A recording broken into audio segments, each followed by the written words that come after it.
Hello വീണ്ടും ഒരു video ആയിട്ട് ഞാൻ വന്നിട്ടുണ്ട്. പക്ഷേ ഒരു വ്യത്യാസമുണ്ട്. ഇന്ന് പച്ചക്കറി തോട്ടമല്ല, ഇന്ന് കാപ്പിത്തോട്ടമാണ് ഞാൻ നിങ്ങളെ കാട്ടാൻ വേണ്ടി പോകുന്നത്.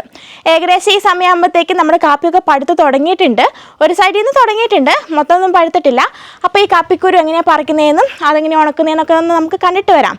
അമ്മ പറമ്പിലുണ്ട്, കുരങ്ങ് വന്നതുകൊണ്ട് ഉള്ള കാപ്പിക്കുരു പറിക്കാൻ പോയേക്കും. അപ്പോൾ നമുക്ക് പതുക്കെ അമ്മേൻ്റെ പുറകെ പോവാം കേട്ടോ. വാ. അപ്പോൾ ഇതാണ് നമ്മുടെ കാപ്പിത്തോട്ടം, കണ്ടില്ലേ? അങ്ങ് ദൂരെ കാണുന്നതാണ് നമ്മുടെ വീട്. കാണാൻ വേണ്ടി പറ്റത്തില്ല. ഇത് ഏകദേശം നമ്മൾ കുറച്ചിങ്ങോട്ടേക്ക് പോകുന്നു. മുകളിലേക്കും ഉണ്ട് കേട്ടോ, മുകളിലേക്കും ഉണ്ട്. അങ്ങോട്ടേക്ക് നമ്മൾ പോകുന്നില്ല തൽക്കാലം.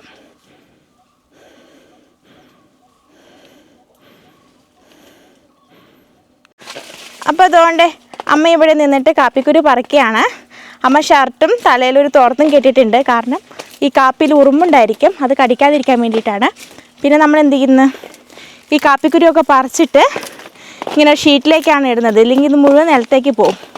പിന്നെ ഞാൻ നേരത്തെ പറിച്ചതുപോലെ ഒരു പിടുത്തം പറിച്ചുകൊണ്ട് ഇരുന്നിട്ടുണ്ടെങ്കിൽ ഒരു വർഷം മുഴുവൻ പറിക്കേണ്ടി വരും. അപ്പം ഇങ്ങനെയാണ് കേട്ടോ കാപ്പിക്കുരു പറിക്കുന്നത്. ഇത് കണ്ടില്ലേ ഈ കാപ്പി? ഇത് നമ്മൾ നോക്കിയാൽ കാണുന്നുണ്ടോ? ഇതിനകത്ത് ഇങ്ങനെ കാണാം. ഇത് കഴിഞ്ഞ ആഴ്ച അമ്മ പറിച്ചിട്ട് ഒരു മഴ പെയ്തായിരുന്നു. അപ്പം പുതിയ പൂ ഉണ്ടാവുന്നതാണ്. ഇങ്ങനെ കേട്ടോ കാപ്പിൻ്റെ സ്റ്റാർട്ടിങ്ങിൽ പൂ ഉണ്ടാവുന്നത്.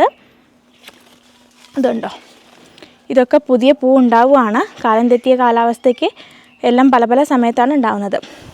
പിന്നെ അത് കുറച്ച് വലുതാകുമ്പോഴത്തേക്കും ഇത് ഏകദേശം ഒരു മഞ്ഞ ഷെയ്ഡ് വീണിട്ടുണ്ട്. ഇത് ഒരു 2 ആഴ്ചയും കൊണ്ട് പഴുക്കും.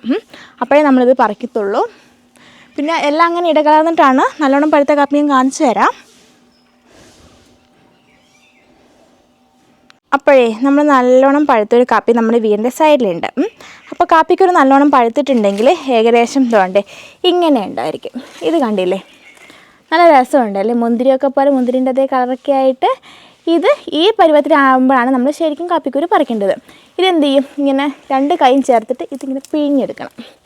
കണ്ടില്ലേ, ഇങ്ങനെ ഉണ്ടാവും. ഇത് പറിച്ചിട്ടുണ്ടെങ്കിൽ അങ്ങനെ നമ്മൾ എല്ലാ കാപ്പിയും ഇങ്ങനെ പറിച്ചെടുക്കും കേട്ടോ. അതുകൊണ്ട് ഈ സീഡ് നമ്മൾ നോക്കുകയാണെങ്കിൽ ഇത് പൊട്ടിച്ച് കഴിഞ്ഞിട്ടുണ്ടെങ്കിൽ ഇതിൻ്റെ ഉള്ളിലാണ് വിത്ത് വരുന്നത്. ഇത് കണ്ടില്ലേ, ഇങ്ങനെ നമുക്ക് വിത്ത് കിട്ടും. ഈ വിത്ത് നമ്മൾ പൊടിപ്പിച്ചിട്ടാണ് എന്ത് ചെയ്യുന്നത്, കാപ്പിപ്പൊടി ഉണ്ടാക്കുന്നത്. പക്ഷേ ഇത് ഇങ്ങനെ ഡയറക്റ്റ് കൊണ്ടുപോയി പൊടിപ്പിക്കുകയല്ല. ആദ്യം നമ്മളിത് ടെറസിലിട്ട് നന്നായിട്ട് ഉണങ്ങുമ്പോൾ ഇതിൻ്റെ കളറൊക്കെ എന്താവും, ഒരു കറുപ്പ് കളറാവും. എന്നിട്ട് മില്ലിൽ കൊണ്ടുപോയിട്ട് നമ്മളിതിനെ ഈ വിത്ത് മാത്രം ആദ്യം തരം തിരിച്ചെടുക്കും.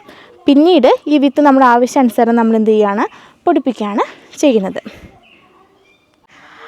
അങ്ങനെ എല്ലാവരും നമ്മുടെ തോട്ടം കണ്ടു എന്ന് വിചാരിക്കുന്നു. വയനാട്ടുകാർക്ക് ഇതൊന്നും പുത്തിരിയല്ലെന്നറിയാം, എന്നാലും കാണാത്തവരുണ്ടായിരിക്കും. അവർക്ക് വേണ്ടി ചെയ്തതാണ്.